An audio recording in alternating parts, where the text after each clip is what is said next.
Steve King. What's happening? What's happening, Luke? Hey, thanks for being on my podcast, dude. Thanks for having me. Yeah, it's going to be more of a preview of what to come, hopefully maybe tomorrow morning or whenever we get together. Not a big deal. Let's do it. Yeah, but Steve, you're from Illinois, grew up in northern Illinois. Yeah, I grew up 2 doors down from where we're at in Ingleside, Illinois. I lived here for 24 years, almost 25 years, and headed out to Cali for 3 years after that. But, yeah, born and bred in Illinois. Yeah, across from Bolo Bog. Yeah, the one and only. Yeah, so if anyone's listening to this and is around northern Illinois, has been to Bolo Bog, and if you have been, just check it out. It's amazing all year round. It's a cool little spot. Yeah, I put some awesome photos from last night's sunset on my Instagram. I saw that, dude. I was like, you posted them late or maybe early in the morning. I'm like, did he fucking go for a sunrise? Yeah. That looked awesome. Yeah. I couldn't tell if it was the bog or not. It's just like, it's a good looking spot. Yeah, it looked cool, huh? Yeah, I just, Jerry actually came and got me, and he was going to be on this, but maybe in the morning. But yeah, he came and got me. He's like, man, you should check out the sunset. And I was upstairs in his office just doing some reading, and I was like, oh man, I will.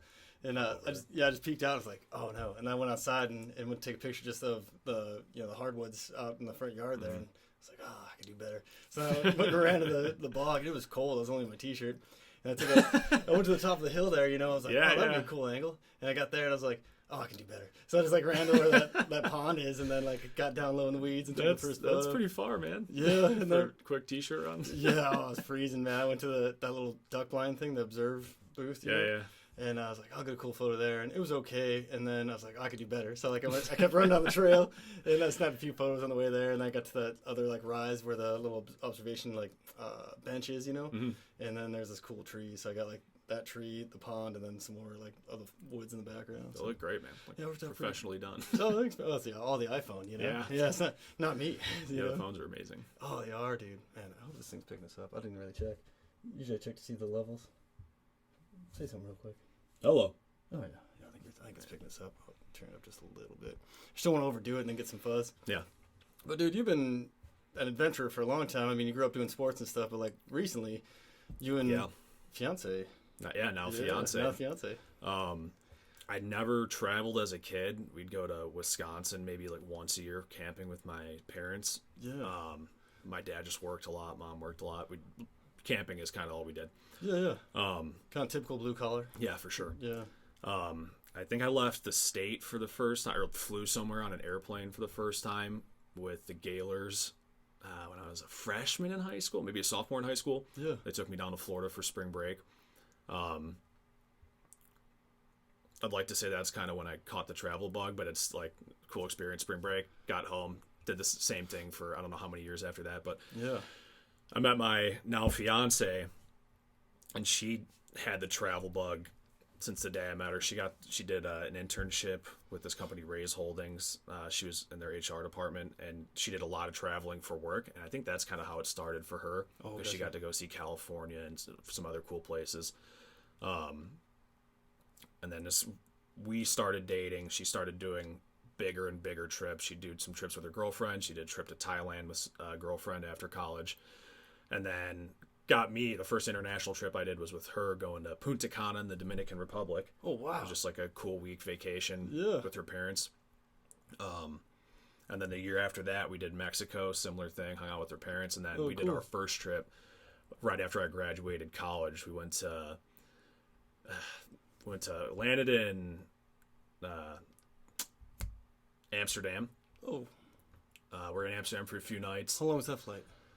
Dude, I want to say that was 12 hours. 12-hour flight? Yeah. Jeez, man. What do you do for the 12 hours? You sleep, hopefully, a little bit. Watch a lot of movies. Yeah. My headset was actually fucked up on that flight, so I watched, and the screens were fucked up too, so I watched it was Baby Boss on repeat for 13 hours. Oh, that's good. Yeah. Probably pretty good the first time, and then... Yeah. Kind of falls off after that. Yeah. Literally. Yeah. Good timing. Yeah, I was mouthing along with the film at the end of that. Yeah. But if you're a good sleeper on a plane, which I'm not, it's not terrible. I think Nikki slept the entire thing. But yeah, started in Amsterdam, did a few nights there, then went down to I think we were in Italy after that. Oh, Italy? Amsterdam, Italy? Yep. Well, I was going to say, too, real quick, man, before we get too far along, kind of some good training wheels, though, being able to go with her folks for the first 2 trips, like you said? Yeah, for sure. And it was like a all-inclusive resort. So Yeah. like getting there and being there was easy as hell. But if you're a grown man-child that's never like gone through like an international security checkpoint at a airport or something, it's kind of daunting. It's a little scary. It is, man. It's a lot. Everyone's speaking different. Like when when me and my wife first went to Mexico, or fiance, you know, like same deal. You know, it was like It's hectic. cool. Yeah, like There's a lot of shit going on. yeah. So like that part for me, just because I'm an anxious traveler, I'm anxious in crowds. That was just a play baby duck behind her and her parents, and just like we're gonna do what they do and get through. Take some mental notes. Yeah, for sure. But yeah, totally. Good training wheels is like kind of like, oh wow, I enjoy going to new places and seeing different things and meeting different kind of people and stuff you can't get in the U.S. You know, that's super cool, man. And then so you just went for a week to Dominican Republic. You said the first time. Yep. A week in the Caribbean, right? Yep. Yeah. For some reason, my brain went straight to like Central America, but that's out in the Caribbean, right? The Dominican Republic by Haiti and stuff, right? I believe. Now I'm questioning it. No, I know I didn't mean to do that to you, but I'm almost positive. Yeah. Okay. Yeah, that's where it's at. I'll trust out you. there in the Caribbean. Yeah. Yeah. And then you went to Mexico after that. Yep. And then where'd you go to Mexico? Similar deal there. Puerto Vallarta, which was like the most beautiful place I'd been to up to that point. Yeah. It's so gorgeous. Everyone's friendly as hell, and the weather's great. You got ocean. There's mountains. Oh, dude. So we got to do some like cool excursions. We went like rode donkeys up to the top of a mountain and zip line down. That was sweet. That is cool, man. And that's on the Atlantic side, or? Oh, I'm remember. I'm gonna question your geography. I think that is on the Atlantic side. I hope I'm not talking out of my ass too much. No, it doesn't matter if you can, fact check it later. If you know, like people know more than us. I'm gonna Google that after this. Yeah. Yeah. So that was awesome. That was a little more. Jerry, what you got? Did you look it up? Oh, I thought you were looking up for us. Like, what'd you get? Yeah. Yeah. So that was like a little more.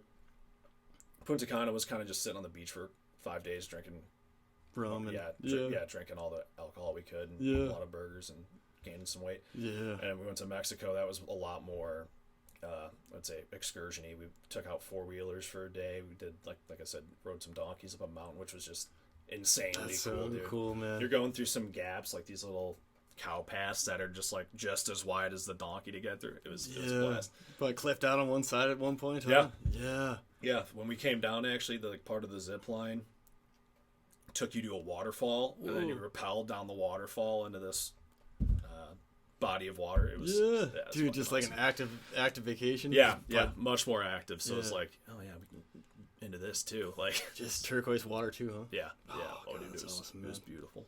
I need to travel more. It's like I fucking hate it. Like I hated it at first. It's so much money. Yeah. And just the planning that goes into it stresses me out. Thank God I don't do a whole lot of it. Nikki's a fucking rock star. She plans most everything. She's getting a little better at kind of leaving some room for spontaneity, but like our first couple trips is like fucking A to B to C to D, which was awesome because you're just maximizing what you're seeing. Yeah. Because like that's what I'm always trying to figure out too. Is like either the free flow, but then you don't see as much typically because you're like, oh, we'll check this out, but you don't really have a plan, so you just kind of like float through the day and maybe hit a beach. Yep. But if you have a plan, you hit everything, but then you don't have like, it's more rigid, so you're like. Totally. You lose like the romanticism of getting like lost stumbling into something and making good stories that way. But or someone telling you like, oh, you guys check this out. I'm like, oh yeah, let's do that. Shit, we gotta hop on this bus now because we've got to be at this excursion or this tour. We've got this thing booked. Yeah. So like as we're getting a little older, we're getting kind of more of that going, which is awesome. What do you recommend for folks? Like as far as how to plan it? Yeah, like you go like rigid plan, or do you do like a couple days here and then we'll plan like a free day here? Or it depends where we're going and how much time we have. Oh, true. If it's like Europe, we had a few days and maybe 2 nights at any given spot. So that when you're in Amsterdam or Italy where there's so much shit to see, it's like that. For me, it's like let's have everything drawn out for our entire day. Yeah. Like everything, meals, travel, where we're going, obviously. And that's I think that's the best way to see a spot, especially like when we were doing it. I think I was 23 years old. She was 23. Yeah, dude, that's pretty young to be getting out there. That's awesome. Yeah, dude, That's really good. It was like I never would have gone without her. You know, Yeah. I probably still wouldn't have left the country at this point if it wasn't for her. Like she had this fucking bug up her ass. And, Yeah. she always swindled me into going. She paid for the first trip that we did together because I was still in college and I was broke as shit. She's Yeah. like, let's do it. And I'm like, It was like I'll never afford that. And she's Yeah. like, oh, she covered it for me. That's which was- awesome, man. It was awesome. But you need that in your life. You need someone who's gonna like kick you out there and try it. Hell You know? yeah, dude. Yeah. I have no problem just like sitting on the couch, fucking wasting the day away sometimes. And she's just some diesel engine, dude. When she gets going, she wakes up. It's like, fucking go. I can't keep up with her, man. I mean, you kind of talked about I think me and you talked about that before, and like me and Autumn talk about it all the time. It's like you want somebody who kicks you out of bed, you know, like even with the dog. Like, now the dog's getting lazy, so he wants to sleep in. But you know, like, when I got the dog, it's like, man, that's no reason to get out of bed in the morning. Like he's gonna bug me. Like let's go outside and run or whatever. You know, like get a run in the morning, or you know, just wake up and start the day. You know, I thought I was a hard worker until I realized how pissed off I got every time Nikki asked me to do something. Yeah.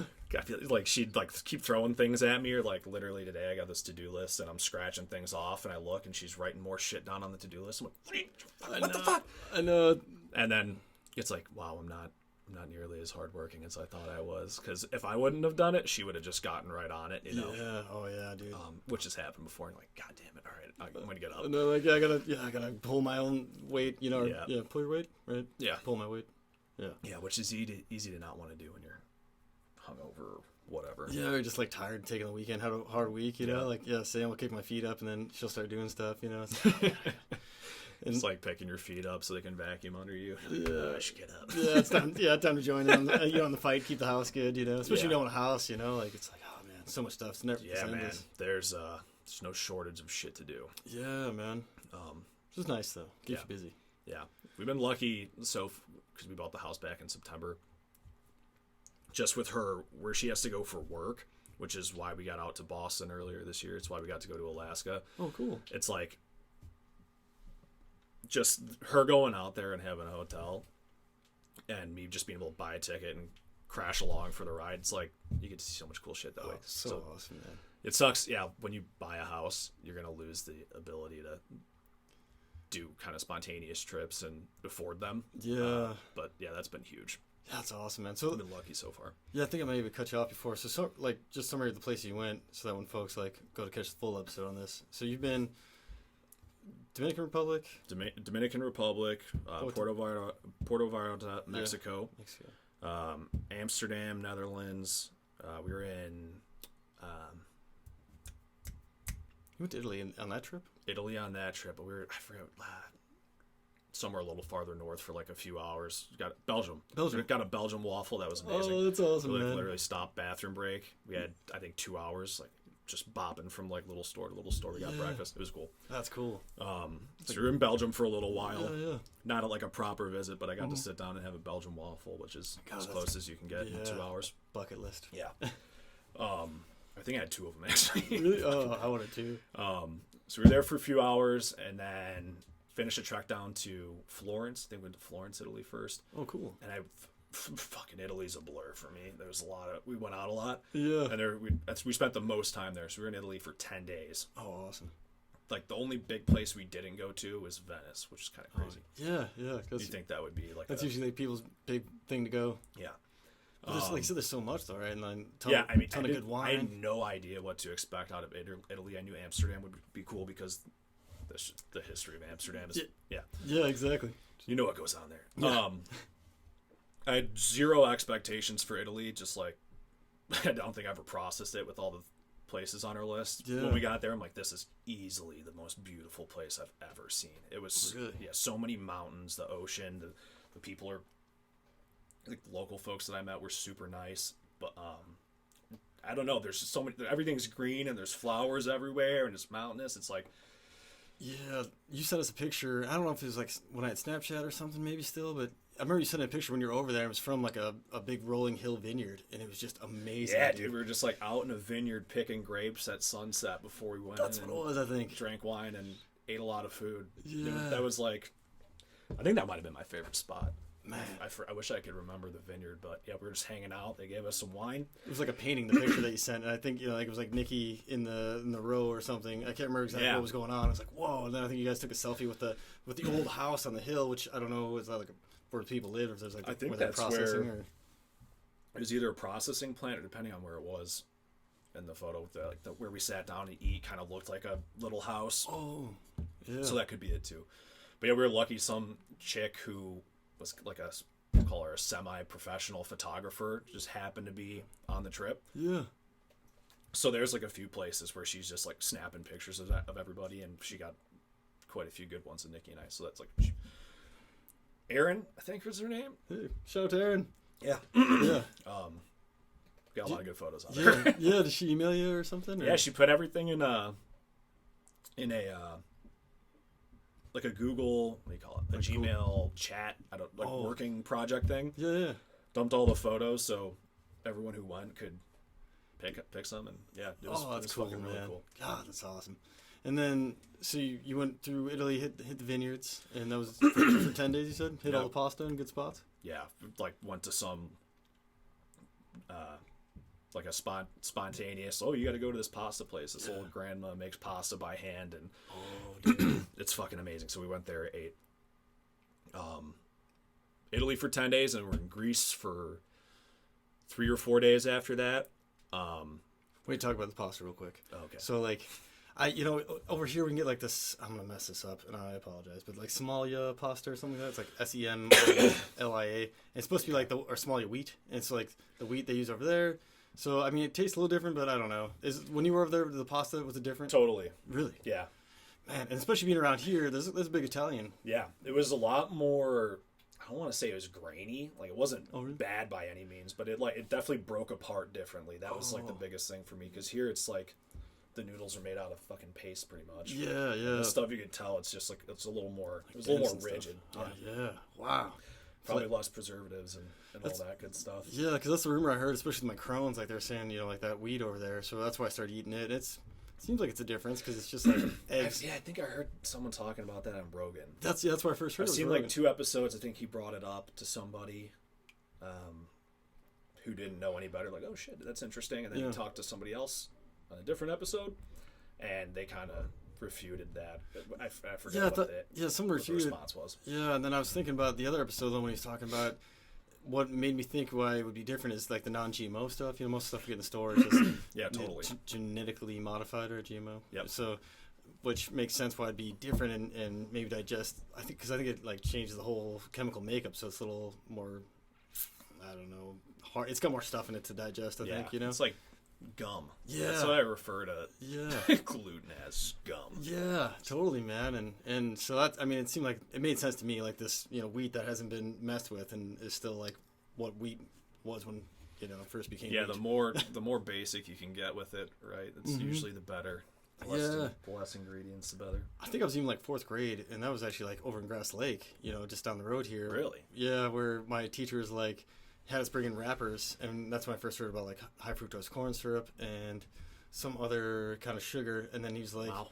Yeah, this is crazy. Like, Mr. Tomei, shout out if you ever listen to this, man. He's a great teacher, great guy. We do like these nature walks and stuff like around Grass Lake. Oh, sweet. It was really cool. But he was bringing this wrapper and he's gonna check it out. And I think he was the first person to say like, check out the ingredients before you dig into something. And if it's like a mile long, maybe think about putting that. Think twice about putting that in your body. I was like, as a kid, I'm like, why? I don't care. Yeah. And then I got older and I was like, it makes sense, man. It's just more stuff to go through your body. That wouldn't even have been a thought. He would have been rambling that off, and I would have just right. I don't know how it's my fucking head. I don't know. It's stuck in my ADD brain because like my brain at the time. Like you remembered what high fructose corn syrup was? Yeah, isn't that crazy? You couldn't pay me to say that. Oh, I know, dude. Like that's the first time I put it in my brain. I was like, man, I don't know why that hit me so hard. Food was ruined for me when I did macro counting. A year or 2 ago, for whatever reason. Yeah. Just trying it out. Yeah. And I wish I never did it, because now every time I'm looking at whatever I'm about to eat, it's like, oh my god, just knowing what's in everything. Yeah. Knowing what makes up everything. It's like I can't casually have 10 drinks anymore because I'm thinking about the 1,000 calories that I just inhaled. Yeah, you're like, oh, where's this going? Shit like that. Yeah, exactly. Right over the lips and to the hips or something like that. Yeah. mine's to the gut. To the gut, yeah. So that's kind of the curse of the male body, right? Everything seems to go sit on the gut. So I was gonna ask you that too. Like here, it's like kind of high carb, meaty, these kind of big meals. Yeah. And then you went to San Francisco, kind of. To my brain, it seems like more vegetarian, lighter meals. If that, I don't know, vegetarian's the right word, but what seems like more fruits and veggies because they can grow them year round there. You know, so you get like these really fresh fruits and veggies all the time. Yeah, there's just a health kick out there in general. Yeah. And you have way healthier options available pretty much everywhere you go. And way fresher, right? Yeah. It's all good stuff. But when I first moved out there, I was still just eating my same kind of garbage diet. Yeah. And did that I think I was out there for a year, and then the pandemic hit, and everything shut down.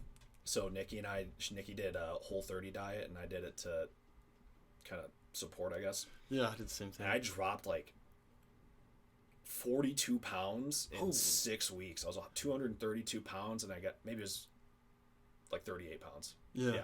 Still I went from 232 pounds to like 194 pounds in 6 weeks, just like doing the Whole30 diet. Yeah. Is that good or bad? Too much? It was amazing. Oh, was it? I've never felt better. I looked like a bobblehead just because my head's massive and my body doesn't. You got that really nice jawline. It's kind of hidden, but you can kind of see it under the beard there. Yeah, I looked like Lord Farquaad. But I never felt better. Like really clear-minded, just never eaten. Because doing that, I found out I had at least some sort of intolerance to gluten. Yeah. Which sucks because it's in everything that I was eating at the time: burgers, cheese curds, beer. Beer, yeah. So during Whole30, I cut out beer because I had this gnarly rash on my face for years. Oh, really? Yeah, dude. Just like red inflammation. But 14 like? to 25, it was this. They call it a butterfly rash. It's very common in people who have like some anti-inflammatory issues with food. Oh, gotcha. So I had that for years. It got back into my ears, like behind my ears, into my hairline. So it was brutal. Yeah. And 2 weeks into that diet, I just like looked in the mirror and the rash was gone and everything was cleared up. I was like, dude, oh no. And then just kind of started adding things back into the diet by process of elimination. See what would flare you up?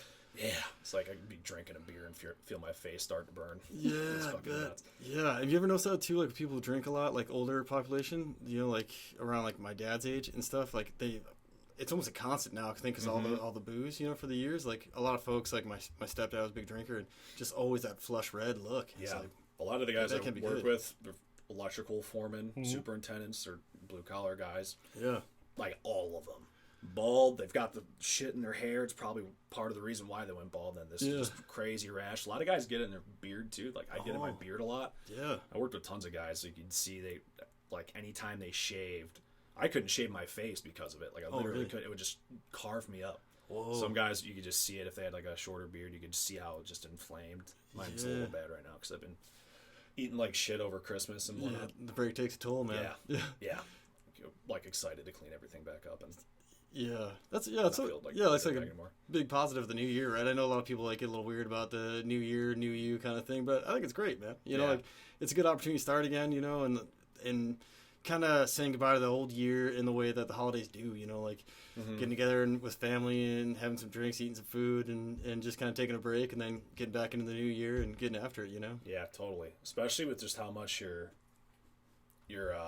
how many calories you're ingesting over those 2 weeks. Yeah. It's like you need we need a break. Yeah, that's how I feel usually because I go hard during the holidays. Yeah, absolutely. I think we're running out of time. Oh yeah, shoot, we're 10 minutes over, my friend.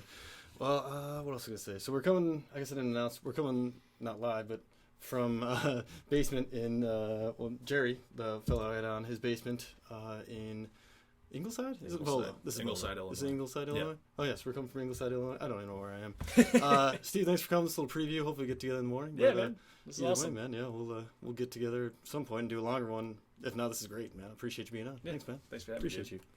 Thanks, everybody. Yeah, thanks, everybody.